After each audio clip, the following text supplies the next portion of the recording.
சர்ப்ரைஸாக இருந்துச்சு. ஏன்னா நம்ம எதிர்பார்க்கவே இல்லைல்ல. நம்ம நம்ம என்ன நினைப்போம்னா, நமக்கிட்ட இருக்க சில விஷயங்களை வச்சுக்கிட்டு நம்ம இது இவ்வளோ தான் இருக்கும், இதானே இருக்கும், இதானே இருக்கும்னு நினச்சிட்டே இருப்போம்.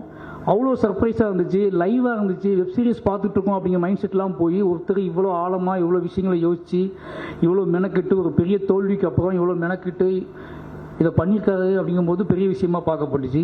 அதுக்கப்புறம் இந்த படத்தை பார்க்கும்போது எனக்கு தெரியுது, அதை எதையும் யோசிக்காமல் சூரியன்ட்ட வந்து கதை வாங்கி அந்த கதையை இவ்வளோ கலர்ஃபுல்லாக இப்போ சொன்னார் ராம்குமார் சொன்னார், ரவிக்குமார் சொன்னார், எந்த அடையாளத்துக்குள்ளேயும் சிக்காமல் விலங்கு மாதிரி வெப் சீரிஸை பண்ணிவிட்டு அதுக்கப்புறம் மாமன்னு ஒரு படம் எடுக்கிறாரு. இதில் வந்து பாண்டியராஜ் சார் பேர் போட்டுக்கலாம், அதுக்கப்புறம் பொன்டாம் சார் பேர் போட்டுக்கலாம், அவருக்கு பேரும் போட்டுக்கலாம். ஏன்னா கலர் டோன்லாம் அப்படி தான் இருக்குது. ஆனால் படத்துக்குள்ளே போனால் அந்த டைரக்டர் இருப்பார் அப்படின்னு சொன்னார். ரொம்ப ஆச்சரியமாக இருந்துச்சு. எதை பற்றியும் யோசிக்காமல் எந்த அடையாளத்துக்கும் சிக்காமல் சூரியனை கூப்பிடுறாரு, ஒரு கதை பண்ணுறோம், இந்த கதை நான் பண்ணுறேன் பண்ணியிருக்காரு. நிச்சயமாக அந்த படம் ஒரு பெரிய வெற்றி படமாக தான் இருக்குன்னு நினைக்கிறேன். ஏன்னா அது சந்தேகமே இல்லை.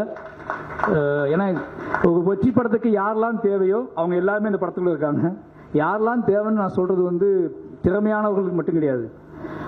ஒரு நல்ல விஷயம், நல்ல மனிதர்கள் ஜெயிக்கணும்னு நம்பக்கூடிய ஆட்கள் நம்ம பக்கத்தில் இருக்க நினைப்போம்ல, அப்படியாப்பட்ட மனிதர்கள்லாம் இந்த படத்துக்குள்ளே இருக்காங்க அப்படின்னு நான் நினைக்கிறேன்.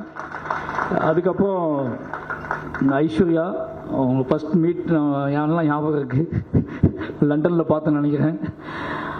ரொம்ப ஆச்சரியமாக இருந்துச்சு. இன்றைக்கி இங்கே பார்க்கும்போது ரொம்ப ஆச்சரியமாக இருக்குது, அங்கே பார்த்ததுக்கும் இங்கே பார்த்ததுக்கும் ஆச்சரியமாக இருக்குது.